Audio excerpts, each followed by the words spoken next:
Hello friends, இன்னைக்கு நம்ம ஒரு ஈஸியான கடலை மாவு குருமா. எண்ணெய் ஊற்றிட்டோம். பிரியாணி இலை, கொஞ்சம் அன்னாச்சி பூ, கொஞ்சம் பட்டை, கொஞ்சம் சோம்பு, கொஞ்சம் கல்பாசி.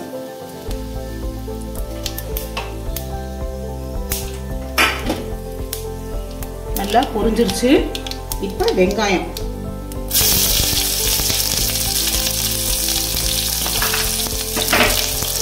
அப்புறம் கொஞ்சம் பூண்டு நறுக்குனது, கொஞ்சம் கருவேப்பிலை.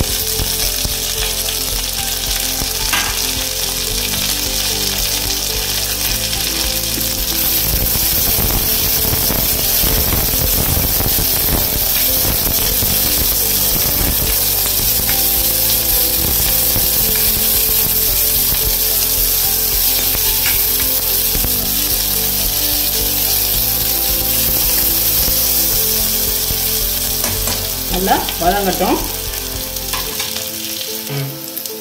நல்லா வெங்காயம் வெள்ளைப்பூடு எல்லாம் வதங்கிடுச்சு.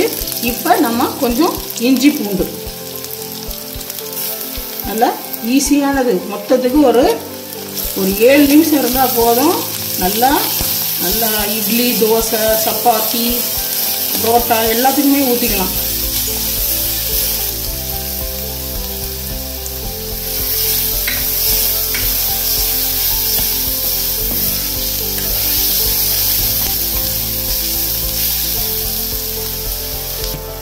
இப்போ நம்ம 4 பேருக்கு செய்கிற மாதிரி செஞ்சுருக்கேன். 3 தக்காளி அரைச்சிருக்கேன். நறுக்கியும் போட்டுக்கலாம். நறுக்குனா பொழுதனைக்கும் தக்காளியாக இருக்கும். அதனால் நம்ம அரைச்சிப்போம்.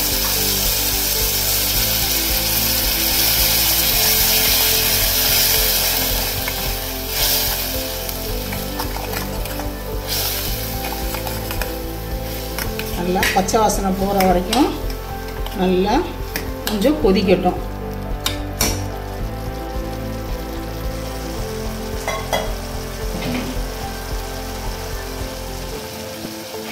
கொஞ்சம் மஞ்சத்தூள்,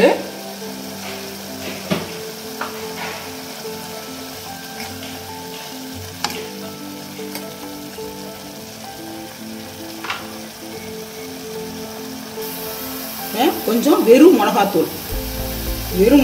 கொஞ்சம் போட்டால் உங்களுக்கு காரத்துக்கு தகுந்த மாதிரி போட்டுக்கோங்க. இப்போ போட்டோம் நம்ம.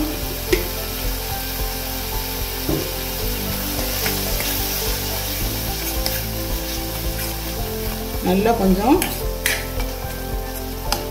நல்லா வேகட்டும். கொஞ்சம் மிளகா பொடி கலந்துருக்கனால தக்காளி, மிளகா, வெங்காயம் அதெல்லாம் போட்டு நல்லா வதங்கட்டும். கொஞ்சம் தண்ணி ஊற்றி கொதிக்க விடுவோம்.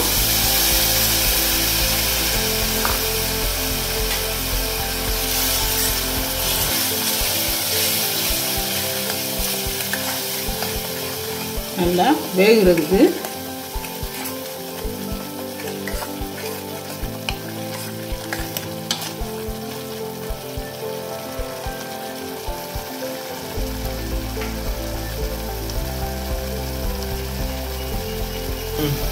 இதுக்கு தேவையான உப்பு,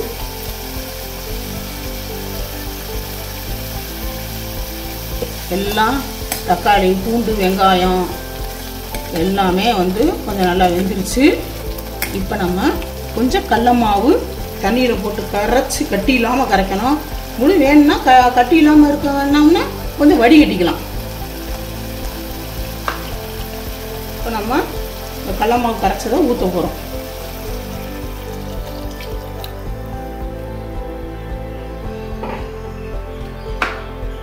ஊற்றினோடனே கிண்ட ஆரம்பிச்சிடணும்.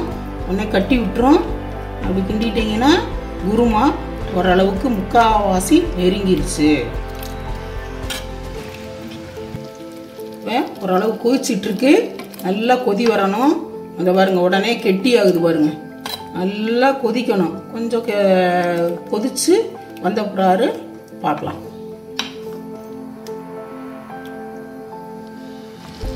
நல்லா இப்போ கொதி வந்துருச்சு பாருங்க. நல்லா கொதிக்க ஆரம்பிச்சிருச்சு. இந்த ஸ்டேஜில் நம்ம உங்களுக்கு தேவைன்னா போட்டுக்கலாம், தேவையில்லைன்னா விட்டுறலாம். இந்த ஒரு கறி மசாலா, பட்டை, கிராம்பு, ஏலக்காய், அன்னாச்சி பூ கல்பாசி எல்லாம் போட்டு நம்ம பிரியாணிக்காண்டி ஒரு இது நுணுக்கி வச்சிருக்கோம். ஆச்சும் ஒரு பிஞ்ச் அப்படி லைட்டாக தூவிட்டு கொஞ்சம் கொத்தமல்லி அப்படி போட்டு விட்டா குருமா ரெடி. மொத்தம் இப்போ இன்னைக்கு 6 நிமிஷத்துலேயே முடிஞ்சிருச்சு. குருமா ரெடி ஆயிடுச்சு. உங்களுக்கு தேவைன்னா ஒரு ஸ்பூன் நெய் விட்டா இன்னும் செமையாக இருக்கும், டேஸ்ட்டாக இருக்கும்.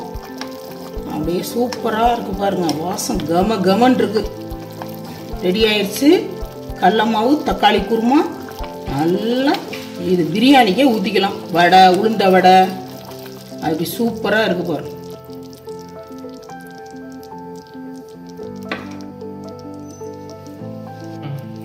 கடல மாவு குருமா ரெடி. அருமையான கடல மாவு தக்காளி குருமா ரெடி. மதுரை குக்கிங் சேனலை சப்ஸ்கிரைப் பண்ணுங்க.